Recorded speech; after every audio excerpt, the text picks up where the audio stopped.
Ikhwatal iman rahimani wa rahimakumullah. Pelajaran yang lain, yang kedua dari Ar-Rahmanur Rahim, bahwa Allah subhanahu wa ta'ala lebih sayang kepada hambanya melebihi sayangnya seorang ibu kepada anaknya. Allah subhanahu wa ta'ala lebih sayang kepada kita melebihi sayangnya ibu kita kepada diri kita sendiri. Dalam hadis Sahih Bukhari dan Muslim, dari hadis Umar bin Khattab radhiyallahu anhu, ketika ada rombongan tawanan perang yang digiring masuk ke kota Madinah. Di antara tawanan ini ada seorang ibu yang mencari-cari bayinya.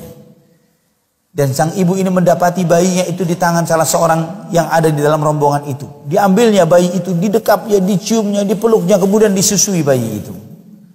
Kemudian Nabi SAW bertanya, "Atarawna hadhihi tarihatan waladaha finnar?" Apakah mungkin sang ibu ini begitu saja melempar bayinya ke dalam api?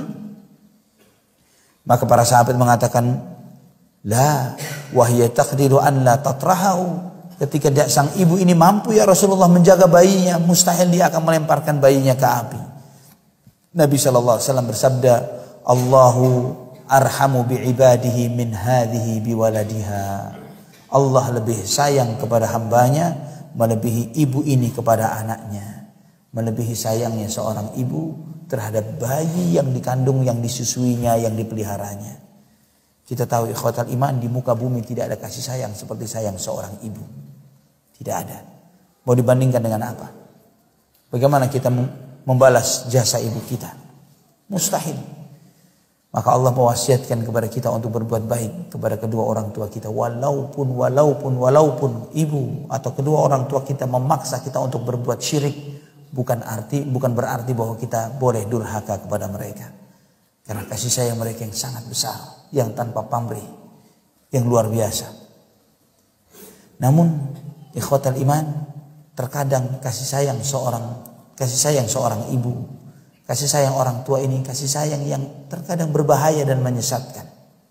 Kita melihat berapa banyak ibu yang sayang berlebihan kepada anaknya, sehingga ketika waktunya sholat subuh tidak dibangunkan. Tapi ketika mau sekolah dibangunkan. Karena apa? Takut sama bel sekolah. Tapi tidak takut dengan anaknya diadab oleh Allah SWT karena tidak bangun sholat subuh. Kasihan, sayang, dia kan semalam begini, dia begitu dan begini, nanti saja biar agak siang sholatnya. Atau sebagian orang tua yang karena sayangnya kepada anaknya memberi semua yang diminta dan tidak memberikan pendidikan kepada anaknya dengan alasan sayang. Tapi ini bukan sayang, tapi ini membahayakan sang anak. Jika semua mintanya anak dituruti dan anak itu tidak dididik, ini berbahaya. Namun bagaimana kasih sayang Allah Subhanahu wa taala? Di antara bentuk kasih sayang Allah Subhanahu wa taala, Allah memberikan akal kepada kita. Allah memberikan panca indera kepada kita. Yang dengan akal ini kita bisa membedakan mana yang baik, mana yang buruk, mana yang benar, mana yang salah, ya, mana yang manfaat dan mana yang madarat.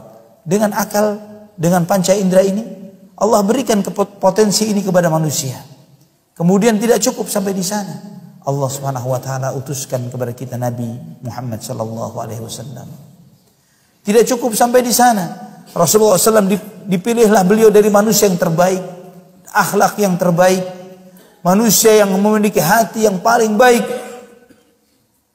Tidak cukup sampai di situ, diberikan wahyu Al-Quran. Yang Al-Quran ini Allah Subhanahu wa taala sendiri yang menjaganya. Allah tunjukkan kepada kita wahadainahun najdain. Kami tunjukkan kepada manusia dua jalan, mana yang hak dan mana yang batil. Ditunjukkan oleh Allah supaya kita tidak salah jalan. Allah tunjukkan bukan dengan sekedar itu yang benar, itu yang salah. Bukan cuma sampai di situ saja. Itu yang benar. Apa saja amalan perbuatan yang dilakukan oleh orang-orang benar. Siapa saja contoh-contoh orang-orangnya itu semuanya dicontohkan oleh Allah di dalam Al-Quran. Kemudian bagaimana nanti balasan bagi orang-orang yang benar. Akibatnya nanti mereka ditempatkan di surga. Apa saja isinya surga dan kenikmatan apa yang Allah berikan. Allah tunjukkan, Allah buka untuk kita semuanya. Jalan yang salah, yang batil. Apa saja perbuatan-perbuatan orang-orang yang salah ini. maksiat dan dosa semuanya ditunjukkan, dari kesyirikan dan semuanya, dari kabair sampai saghair disebutkan oleh Allah, dari perbuatan dosa yang zahir maupun yang batin, dosa-dosa yang dilakukan dalam hati manusia dijelaskan oleh Allah Subhanahu wa taala. Juga ditunjukkan contoh sosok orang-orangnya, manusia-manusianya di dalam Al-Qur'an. Bagaimana contoh orang-orang kafir dan tokoh-tokohnya, bagaimana contoh orang-orang munafik dan perbuatan-perbuatannya, sikap-sikap mereka. Terus ditunjukkan oleh Allah dan apa yang Allah sediakan bagi mereka kelak. Ikhwatal iman, ini di antara bentuk rahmat dan kasih sayang Allah Subhanahu wa taala.